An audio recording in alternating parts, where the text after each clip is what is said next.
Welcome to the first episode of Nuked Radio with Radchick, and with me today is my co-host Jules. Hi, Christina. Hi, Jules. I'm so glad we're here. It's been 367 days since Fukushima started melting down, and I want to say hello to all my YouTube subs, Facebook fans, any news buddies, and anyone else listening. Thank you for paying attention to this. What we wanted to do, and this is a public service from Orion, is bring people up to speed on what's going on with Fukushima. If you haven't been paying attention and you just realized yesterday it's been a year since this has been going on, you need to pay attention now, and you've got some catching up to do, and we're going to try to help people and give them a crash course in all things nuclear, and the majority of that discussion is going to be about Fukushima, about what's going on there, and about how people can protect themselves from the threat of radiation exposure. So yesterday was the one-year anniversary. It was a pretty sad day for a lot of people. There were 20,000 people that lost their lives from the Japan earthquake and the tsunami. And what we didn't know until a few months after the Fukushima reactor explosions is that Meltdown started actually after the earthquake, before the tsunami even hit the plant. And to bring people up to speed on exactly what's going on right now, and Jules, feel free to jump in anytime. Okay. With three reactors that are still melting down, releasing radioactive steam 24 hours a day, and they have been for an entire year. We have 6 spent fuel pools that are being cooled. One is very precarious in a building number 4, that could collapse at any time. There may be even more reactors having problems. North of the plant is another nuke plant called Onagawa, and there was quite a bit of black and white smoke pouring out of the reactor buildings and the turbine building on the day of the earthquake. We don't have any updates as to what's going on at that plant. There's another plant south of there, Diani, where there's 8 reactors, not 4. The news always says there's 4, but there's actually 8. We don't know the status of those reactors, except they were having problems the first day too. TEPCO is dumping water into the pools. They're dumping water onto the reactors. They built a water treatment facility that doesn't work. So the tons and tons of water that's being poured onto these reactors to keep the fuel cool is running into cracks in the vessels, through the containments, into the ground, into the aquifer, under the plant, and into the ocean. And this has been going on 24 hours a day for an entire year. There's a huge radioactive slick off the coast that's growing in size, and all of our storms that hit our west coast get generated from this area. And that's not to be confused with the debris field. That's a whole other situation. There's a 50 million ton garbage pile that's floating across the Pacific that NOAA had predicted would take 2 years to get to the west coast of Canada and the U.S. It actually started hitting about 2 months ago. And there's a possibility that some of this debris might be radioactive as well. In addition to that, the Japanese are burning radioactive trash and will be 24 hours a day until 2014. So all that's going up into the air and blowing over here. And at any time, Fukushima could get 1,000,000 times worse. And that's if there was another large earthquake, if the corium that's now in the ground under the plants would have some type of hydrovolcanic explosion, which the architect of Reactor 3 has said is possible. And the other possibility is if the spent fuel pool number 4, which is full, would collapse and scatter debris all over the ground. There could be a fission reaction that actually contaminates the other fuel on site and starts a major reaction. So right now what we're dealing with is basically releases into the ocean, releases into the air, and all of that is blowing right over here with the jet stream. Christina, Yeah.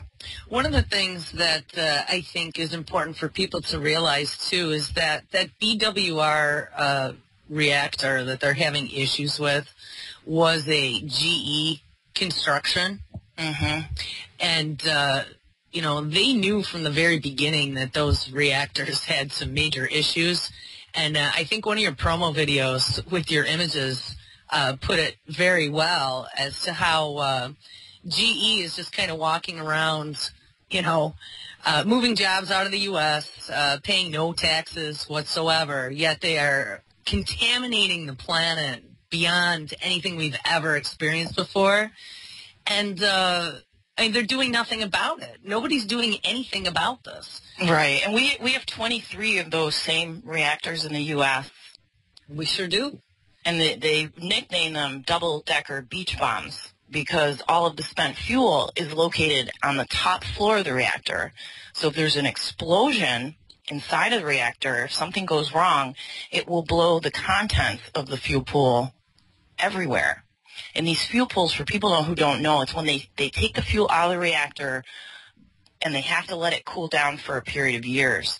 They're supposed to put it in these pools just for temporary storage.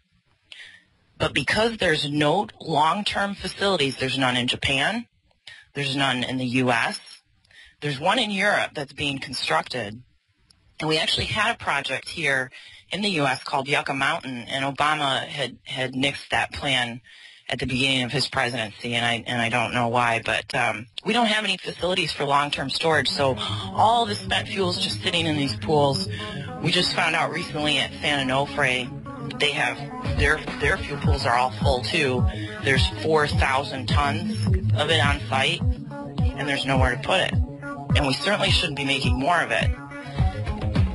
But we want to talk about what we need to do to bring people up to speed. How do we help and support those who are following the story? Some of them have been from the beginning. And how do we bring together as many resources as possible? Are people looking for something new? I'm gonna make some changes too. The guy I loved has gone away. I'm gonna make a change today.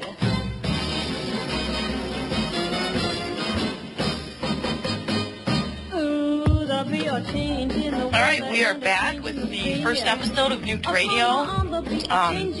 My name is Christina Consolo, and I was a former researcher in retinal imaging and ophthalmology for 24 years.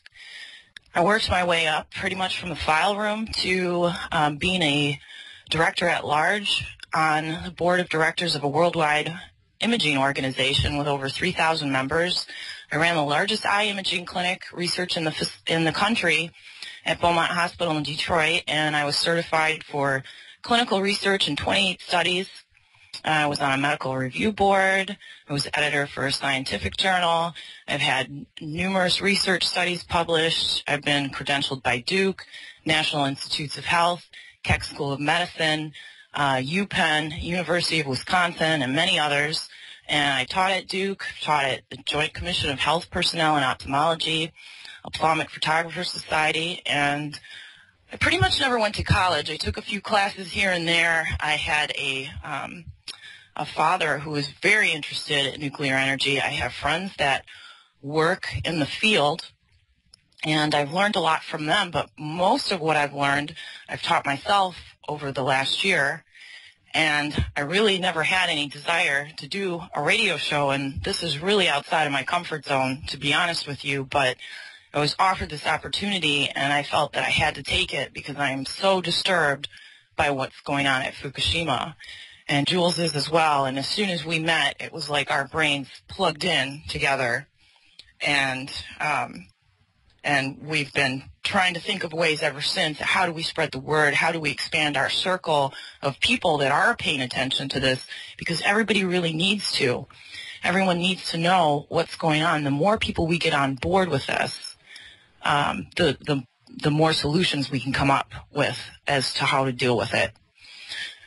And I mean, like, the saddest fact of the matter is because it's invisible, you can't see it, taste it, or smell it, nobody's paying attention. And something came up yesterday. People living in Japan, you would think that, more people there would be making a big stink about this. But from people that are living there, do you know life is just going on like there's nothing happening in a lot of Japan? Well, part of that is because of the government and the false assurances that they've been given, and the same thing has happened here. In fact, we want to play a clip for you from what Obama said at the beginning of this, when he says that there's no threat to the health of people in the United States. So if our producer could cue that up for us.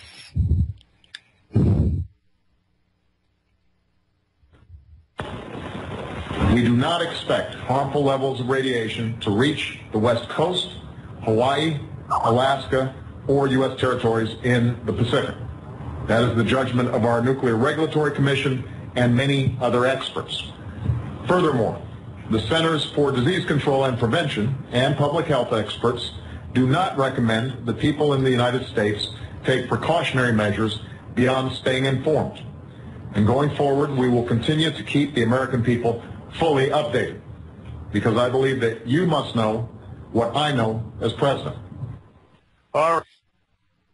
I don't want to spend a whole lot of time on the politics of this situation, besides how it's contributed to by Obama's ties to the nuke industry, and we'll get into that in a future show. But the statement that he made was very misleading, and there's been numerous statements that have come out since then claiming that the reactors are in cold shutdown, which is impossible. And that story was run on over 300 news sites back in December. And for the general public that is busy working, taking care of their families, and just getting, clips of this here and there, the information that they're getting is not factual. And you have independent researchers all over our country, all over Japan, that are saying there's a big problem here and it needs to be addressed. And I've kind of just given up hope that the government is going to do anything and realize this just needs to be a citizen's effort.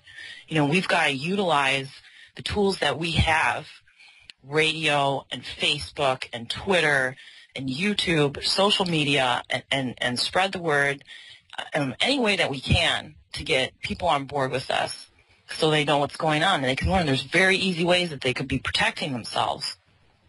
And we're going to do a number of shows just rattling off the top of my head.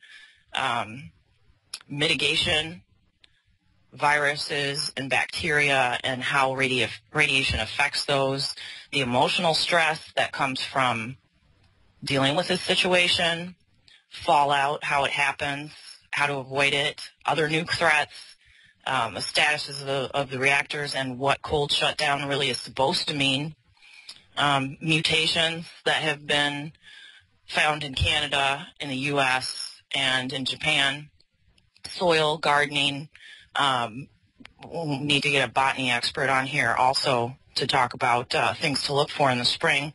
Where do you go for information? How do you use the EPA graphs, and what's the real story behind those? And we need to talk about Chernobyl. We need to talk about spent fuel, all the nuke dumps that we have all over the place in the ocean, how this stuff gets into our food supply, how do we detox from it, and, sun activity and how that affects the nuke plants, Geiger counters. And there's a huge potential here for a completely new job industry, and that decontamination and mitigation. And what I notice around me are all the hospitals are opening up cancer centers like crazy. And they need to be opening mitigation centers, but they're not going to do that because that's not going to make any money for them. Bioaccumulation, biomagnification, and we want to break it down just into like the most basic information possible so people understand it, because it is a very complex issue and it does turn people off a little bit because of its complexity and because of all the misinformation. And we're going to do this show for a month, and we're going to try to cram as much as we can into it and get some input from people in chat. We'll take calls maybe on Friday afternoons, do some type of like open topic session. And signs and symptoms of radiation exposure, I think, should probably probably be at the top of the list. I think we'll probably do that tomorrow, do mitigation on Wednesday. I don't know, Jules, what do you think? What else do you think we need to talk about here? Well, one of the things I think that people need to be aware of is that in the 50s and the 60s, our government was actually a lot more open to educating the public as to what to do in regards to fallout. And they are not informing people at all anymore. And I mean, there are definitely things that we could do. I know the situation, you know, from our perspective looks somewhat hopeless, but there are things that we could do to protect our friends and our family and our food, you know. I think those are the most important. And then beyond that, once people really start to understand the threats, the dangers, and what we can do to help ourselves, we need to also get people pulled together so we could get these plants shut down. There is no reason that we need to use something as dangerous as nuclear fuel rods, which, you know, I mean, people might not realize that nuclear reactors are nothing more than bomb-making factories. You know, I'm really thinking that that was the whole push for nuclear energy to boil water. But we need to shut them down. We need to find alternative modes of making energy. That's all they do is boil water. I mean, it's ridiculous. If they worked good and the plants were safe, I guess, you know, it would be one thing, but they're not. They're old. They're 30 to 40 years old, these plants. And the NRC, you know, they're an agency that's supposed to be monitoring what's going on there, and they basically don't fix anything until it breaks because it's too expensive. Right. Money has a lot to do with it, but we'll be back in a few. You're listening to Nuke Radio with Brad, Chick, and Jules.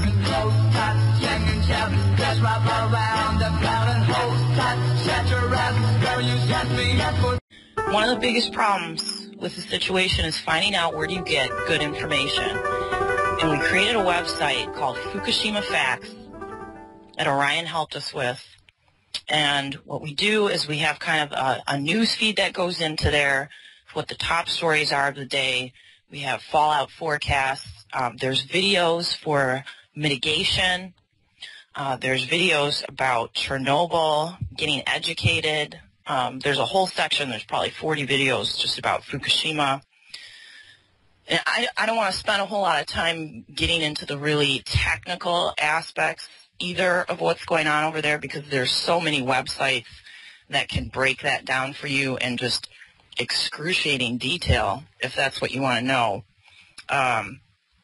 For me, I need to visualize. I always like to see diagrams and pictures and things like that to really understand what's going on. But a really good place to go is SKF.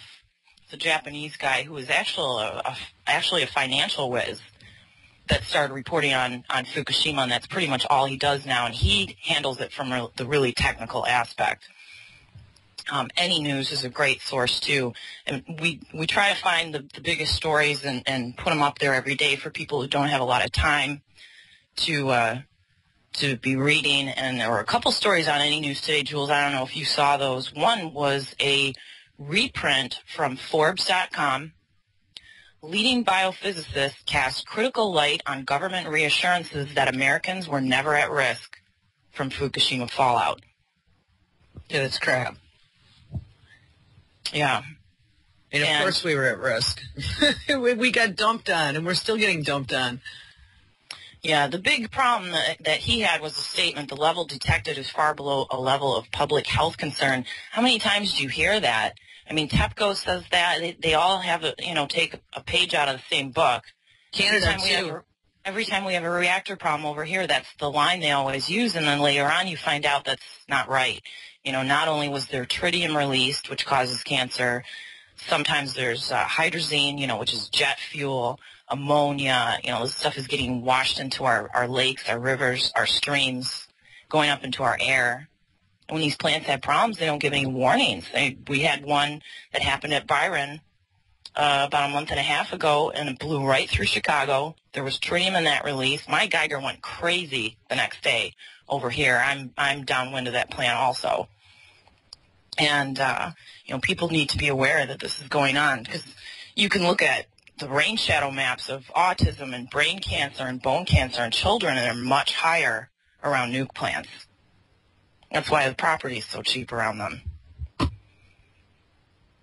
Yeah. This may be the most important subject that you ever pay attention to, because this affects not only your life, your children's lives, but their futures. And, you know, we want to express to people, though, too, that there's a huge potential here for something really positive to happen. And that is people helping each other and making our planet a safer place to live for our kids, for their future. How do we deal with it? You know, how do we get others involved? That's the kind of things that we need to talk about. And our kids need this info. And we're actually going to try to do a show with a classroom in Idaho that's of sixth graders that have Geiger counters, and they've been going around doing measurements of food and water and rain and soil. And they're putting together a little documentary about this. And I want to make sure that this thing gets spread far and wide, too.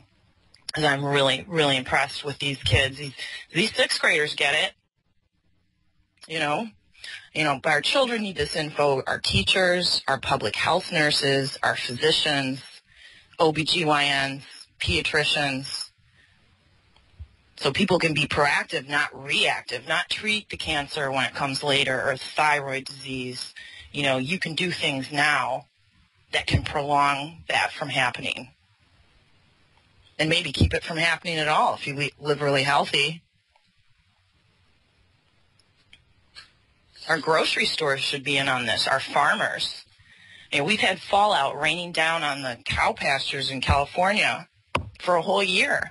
And we could be feeding those cows bentonite clay or boron to help reduce any of the contamination. But it's not being done. They're starting to do that in Japan. And as bad as the situation is here, I mean, it's much, much worse in Japan. And there's a few really good people to follow in that area. The Corbett Report. He's got, I believe he's got a website and a YouTube channel, Aristoman. And most of us who've been following this story have watched Miss Milky the Clown. She's actually been putting out videos since the day Fukushima happened. She's been doing it every day for an entire year. And I have a lot of respect for her, and I want to thank her personally because I actually know her, too. We found out 2 months ago that we're actually neighbors, and we've been hanging out and talking about this and doing everything we can to try to figure out solutions. Working in the research field, I saw sick kids all the time, and I hate seeing sick kids. It's heartbreaking, especially when so much of it can be preventable. You know, Christina, one of the things that's really interesting about James Corbett, too, is that he lives in Japan. I know. And so does Aristoman. Does he? Yeah. I've got a few people on my Facebook page that are actually working decontamination around Fukushima. Really? Yeah. That's and they pay attention every day which way the wind's blowing. You know, and they monitor themselves for sickness and so forth. And, you know, anytime a story comes out, too, about what's going on there, you can see the shill response. You know, there's people in the nuke industry that are actually paid to go to websites that are talking about this and spread disinformation. The nuke industry has a huge amount of money, too. I mean, they're so about lobbying and making certain that they spread their poisons globally, you know. And they're pretty nervous right now. Billions and billions and billions of dollars, and they don't do what they need to do to make these plants safe. And, you know, our government's protecting them because, yeah, reactors do generate 500 pounds of plutonium a year. And our government gets to collect that because they subsidize the plants to begin with and make bombs out of it. And, you know, these bombs that we've been dropping, I don't know if you saw the video of the kind of congenital mutations that are happening in Fallujah. Like 70% of the babies being born there have limb deformities, have heart deformities, eye deformities, That's what we're spraying. That's what we're blowing up other countries with. And it's not just the people that live in those regions. It's our soldiers coming back from there. They're having kids, and their kids are having problems too.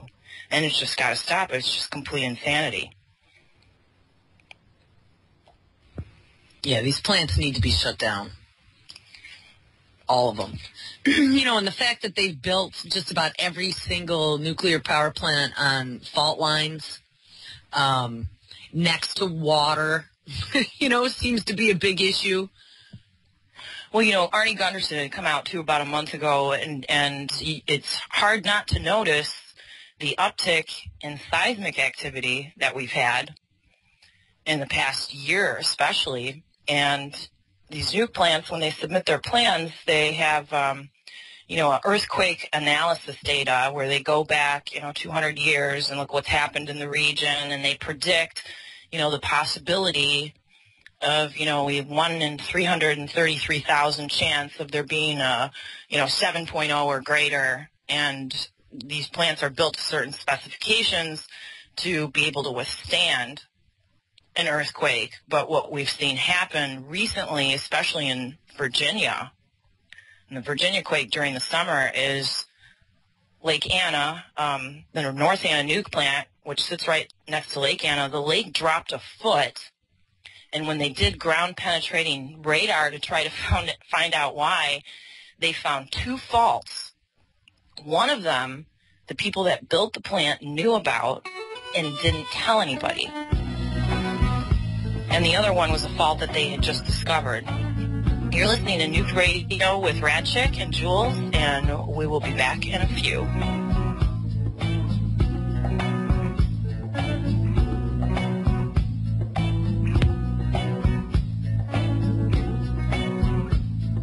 And like I said before, what's going on in the U.S. and Canada and Europe is nothing compared to what's going on in Japan. And I've got a couple news stories to share with you, and we want to play a clip that aired this weekend on RT as part of the commemoration of the 1-year anniversary of Fukushima. Now, when the disaster struck, the Japanese people were admired as a nation of dignity and strength. And now it seems to some that it could be just a nation of distrust. Because of the nuclear crisis, they don't trust their government now. The food they eat or the water they drink, how hard do you think is the psychological burden of the tragedy on the people there? The psychological burden on the people is brutal. And on the people who remain in the contaminated areas and the people who've been evacuated, who will likely never return to their homes, the psychological burdens are intensely brutal. These people have been betrayed in repeated ways. They were betrayed by being lied to that nuclear power could never have a problem, that these kind of accidents don't happen. Then when the accident did happen, it was hidden from them for 3 months that there were meltdowns. There were lies for 3 months that there were meltdowns.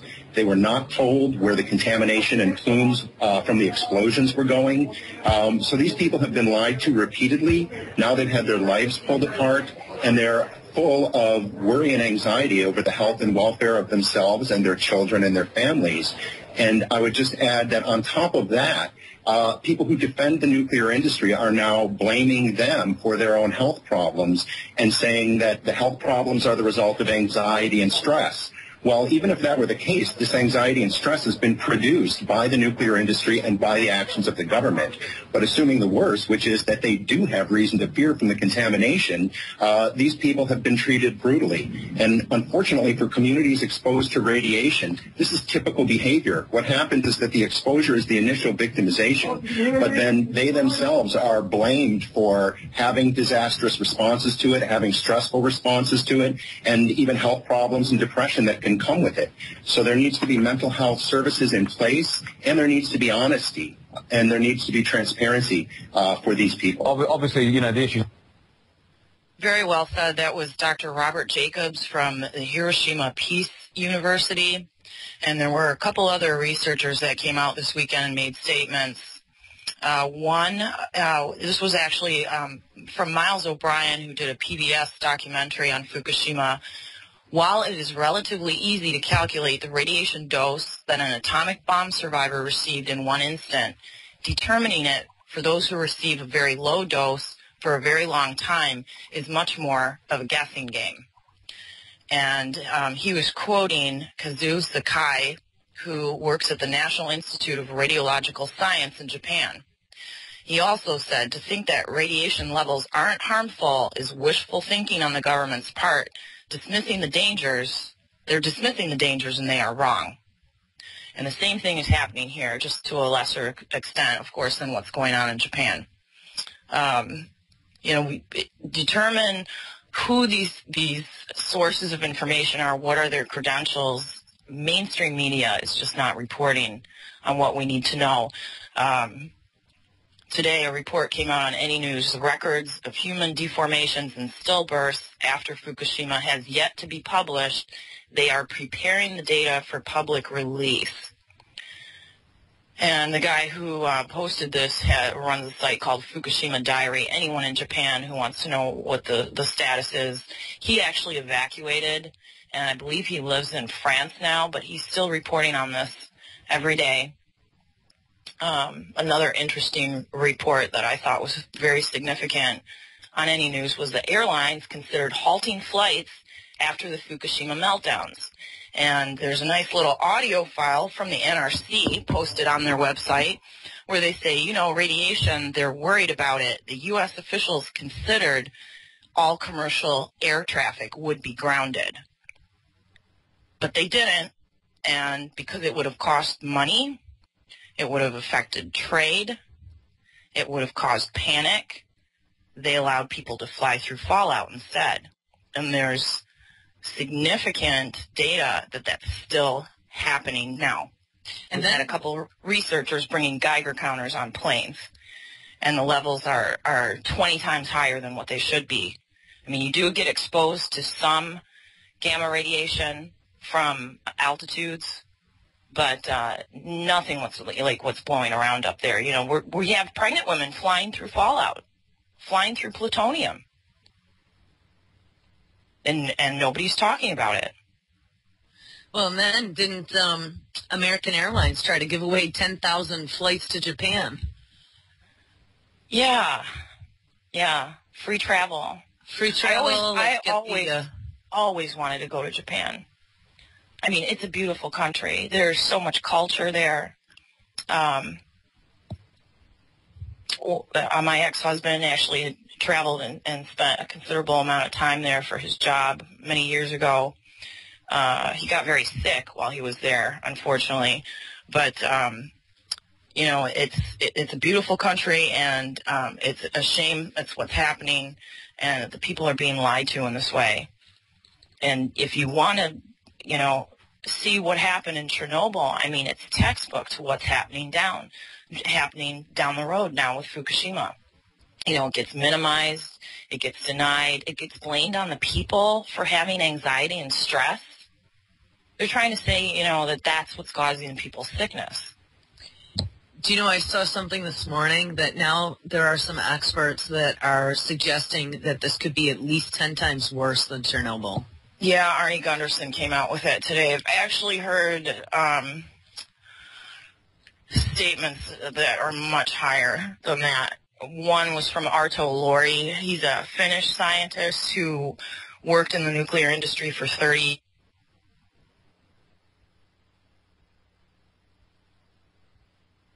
1,000 times higher.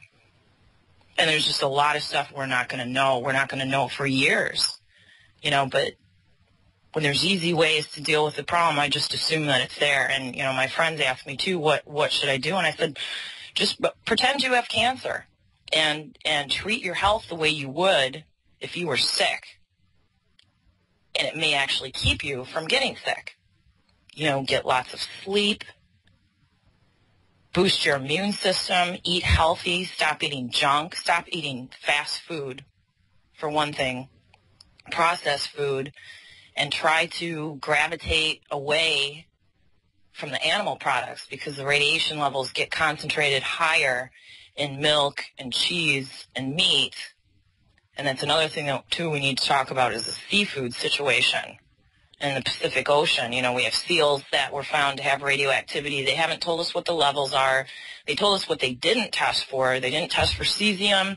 They didn't test for plutonium, and they said it'll be a couple months before they have those results published. But they're saying that there's another sickness, even though they didn't find any viruses or bacteria that caused lesions on these seals, and their eyes to be red and their fur to be falling out. These were ringed seals that were found from Alaska to British Columbia.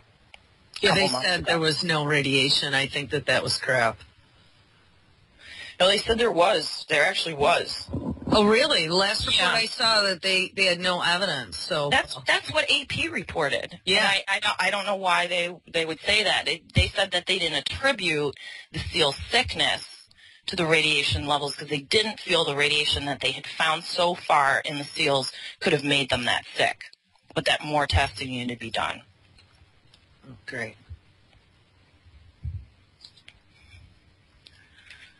So that's kind of where we're at. And what we're going to talk about tomorrow are signs and symptoms of radiation exposure and signs or clues that you may have high levels of radiation in the areas where you live.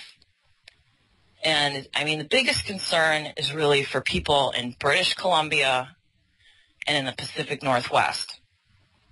And the USGS actually released a study that they did on soil samplings last week that showed the LA area was highly contaminated too.